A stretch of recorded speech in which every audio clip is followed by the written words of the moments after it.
മുടിയേറ്റ് ദുഷ്ടനിഗ്രഹവും ധർമ്മസ്ഥാപനവും കൊണ്ട് ലോകത്തിൽ നന്മയുടെ വിത്ത് പാകിമുളയ്ക്കുന്നതിന് പല അവതാരങ്ങളും പുരാണങ്ങളിലും ഇതിഹാസങ്ങളിലും കാണുന്നുണ്ട്.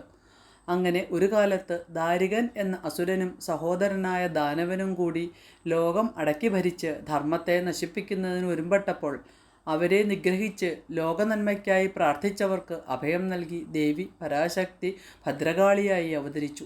ആ കഥയുടെ രംഗ അവതരണമാണ് മുടിയേറ്റ്. ദുരിത നിവാരണത്തിനും മഹാവ്യാധിമോചനത്തിനും ഭക്തർ നേരുന്ന വഴിപാടാണ് ഇത്.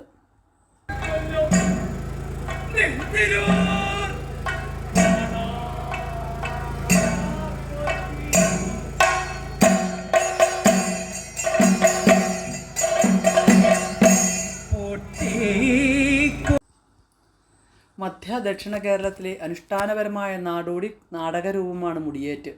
ഭദ്രകാളിയുടെ പ്രീതിക്ക് വേണ്ടി നടത്തപ്പെടുന്നു. മുടിയെടുപ്പ് എന്നും പേരുണ്ട്. അസുരനായ ദാരികനെ കാളി വധിച്ച കഥയാണ് മുടിയേറ്റിൻ്റെ ഇതിവൃത്തം.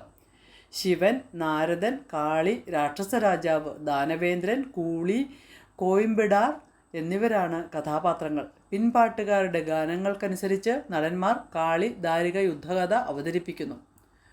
വീക്കുചെണ്ട, ഉരുട്ടുചെണ്ട, ചേങ്ങല എന്നീ വാദ്യങ്ങൾ ഉപയോഗിക്കുന്നു.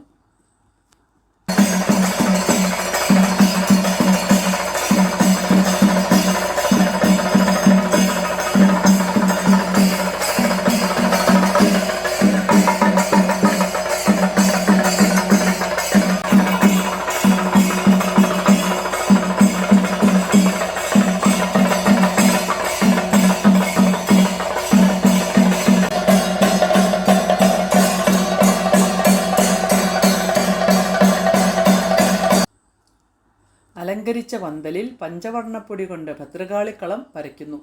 കളംപൂജ, കളംപാട്ട്, താലപ്പൊലി, തിരിയൊഴിച്ചൽ എന്നിവയ്ക്ക് ശേഷം കളം മായ്ക്കും. അത് കഴിഞ്ഞാണ് മുടിയേറ്റ് തുടങ്ങുന്നത്.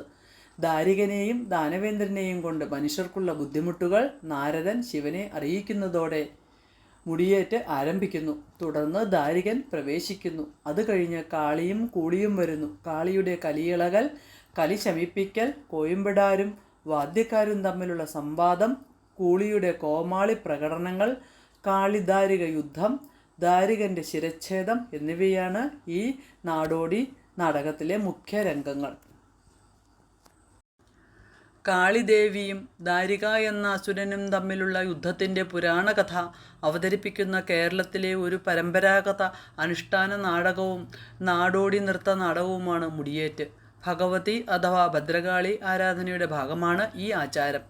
വിളവെടുപ്പ് കാലത്തിന് ശേഷം ഫെബ്രുവരി മുതൽ മെയ് വരെ മാതൃദേവതയുടെ ക്ഷേത്രങ്ങളായ ഭദ്രകാളി ക്ഷേത്രങ്ങളിൽ ഈ നൃത്തം അവതരിപ്പിക്കപ്പെടുന്നു.